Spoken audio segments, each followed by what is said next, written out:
বাজারে বেড়েই চলছে পেঁয়াজের দর। গত 2 সপ্তাহে প্রায় 30 টাকা বেড়ে হাইব্রিড পেঁয়াজ বিক্রি হচ্ছে কেজি প্রতি 90 টাকা, আর 25 টাকার মতো বেড়ে পাবনার পেঁয়াজ বিক্রি হচ্ছে 80 থেকে 85 টাকায়। এদিকে প্রায় 100 টাকা বেড়ে আদার দাম উঠেছে 250 টাকায়। নতুন করে 20 টাকা বেড়েছে মসুর ডালের দামও। চলতি সপ্তাহেও দাম ঊর্ধ্বমুখী ব্রয়লার ও সোনালী মুরগির। সেলিম মালিকের রিপোর্ট।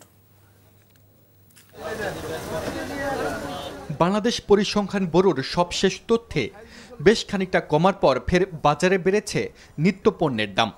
সংস্থাটি জানিয়েছে, গত জুনের তুলনায় 0.07% বেড়ে জুলাই মাসে মূল্যস্ফীতি সূচক দাঁড়িয়েছে 8.55%। পণ্যের দাম বৃদ্ধির ধারাবাহিকতা দেখা যাচ্ছে আগস্টেও। কিছুদিন আগেও যে হাইব্রিড পেঁয়াজ বিক্রি হতো 60 থেকে 65 টাকায়, এ সপ্তাহে সেটি বিক্রি হচ্ছে 90 টাকায়। মশলার মধ্যে সবচেয়ে বেশি বেড়েছে আদার দাম। পেঁয়াজ আপনারা ছিল 60 টাকা দেশিটা, এই সপ্তাহে 80 টাকা হয়ে গেছে। আর হাইব্রিডটা ছিল ওই সপ্তাহে 65, এই সপ্তাহে 90 হয়ে গেছে। আদা ছিল গত সপ্তাহে 160, 180, এক সপ্তাহে 150, 250, 100 টাকা বেড়ে গেছে আদায়।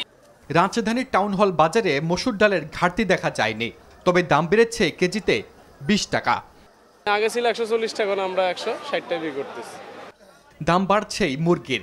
সপ্তাহের ব্যবধানে কেজি প্রতি 10 টাকার মতো বেড়েছে ব্রয়লার মুরগির, আর সোনালিকায় 30 টাকা।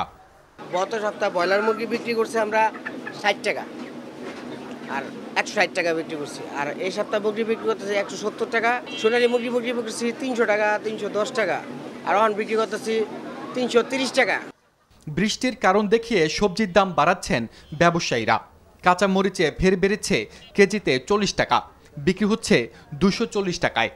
কাঁচামরিচ দেখলাম যে 250 গ্রাম, দেখলাম 60 টাকা আর কি। এটা খুব বেশি মনে হইলো আর কি। আগে ছিল আপনার ভেন্ডি 60 টাকা, এখন 80 টাকা হয়েছে। পটল ছিল আপনার 50 টাকা, এখন 60 টাকা হয়েছে। আগের বাড়তি দামে বিক্রি হচ্ছে সব ধরনের চাল। লাল ডিম বিক্রি হচ্ছে ডজন প্রতি 135 টাকায়, আর সাদা ডিম 125 টাকা। সেলিম মালিক, এনটিভি নিউজ, ঢাকা। বান্ডেল থাকলে প্রতি সেনমানিতে টাকা বাঁচবে। বিকাশ সেনমানি বান্ডেল কিনে জিতুন প্রতি লেনদেনে।